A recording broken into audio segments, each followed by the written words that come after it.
Hi, I'm Juliana, founder of Scale Time, and today we are going to talk about training hacks, one of my favorite things.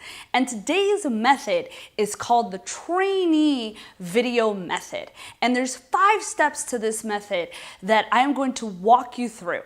And the best time to use this is basically when you have no time, right? So you have a couple of employees, maybe you have one person that's new or someone that you're ramping up, or maybe someone that you're ramping up on a new thing that you're doing, right? Like they might already be with you, but you need to train someone because you become the bottleneck, right? And when I say you, it might be you, the owner, you, the project manager, you, someone who's on the leadership team, and you're like, I cannot do this anymore, right? Like I need to be able to delegate this to this new person. It may or may not be part of their responsibilities, but something's got to get off the plate, right? Like we're bottlenecking here. So what we're going to do is the first thing is go ahead and schedule time with that trainee. Now, this might sound super simple, right? But sometimes when we're in the midst of everything, we forget to set up time on our calendars to actually have training, which is probably why you haven't trained them in the first place. So go ahead and set up that time. Step 2, you are going to pick that project, task, or thing that you're trying to train them on and create a video or screencast recording of that session. Right? So you're gonna go through the session as you would anyway, and they're gonna be there to watch and learn from you, right? Which is why this is sometimes called the learn, do, and create method. Different people call it different things, but go ahead and set yourself up to video this.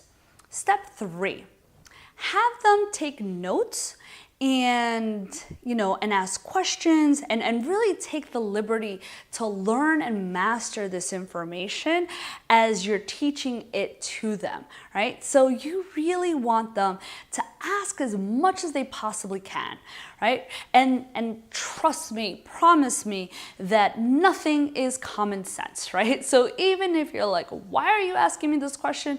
Go ahead and just answer it, because if they have that question, chances are they're not the only ones, and the future thems, right, are going to have those questions as well. Step 4, after you create the training, send it to them, and the next time that task or responsibility or project pops up, go ahead and have them do the task, right? Like they have their training, they're ready to go. Have them, go ahead. Really do not take it upon yourself to want to do it just because you might not think that they're fully trained, right?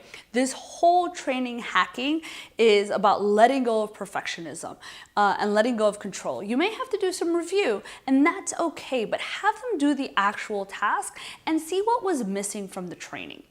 Step 5, they can then take on and create a clean video, a clean training of what it took to create that task or project to completion. And this is great because you'll see basically all of your questions are already answered, and it's great. Right? Now there's some pros and cons to this method for training hacking. The pro is that it's really efficient, right?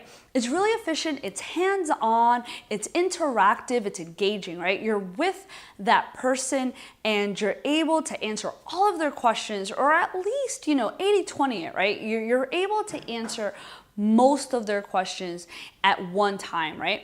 And you're giving them the freedom and the transparency, and you're empowering them to do that and to have that collaboration, which is great. Now, it's very, very efficient. The con is you can't set up that meeting if that person doesn't exist yet, right? Like if they're about to be on board, or maybe you're stuck under a deadline and you just need to get this project out and there's no time for that training, then go ahead and take a look at the trainer method, right? Because that will actually be able to then you can go and externally process, because it won't be as efficient as you possibly can. can, but sometimes because of conflicting schedules or whatever it might be, this method may not work, right? And that's okay, because what we're looking for here is to grab that lifesaver or lifeboat or floaties to survive the storm.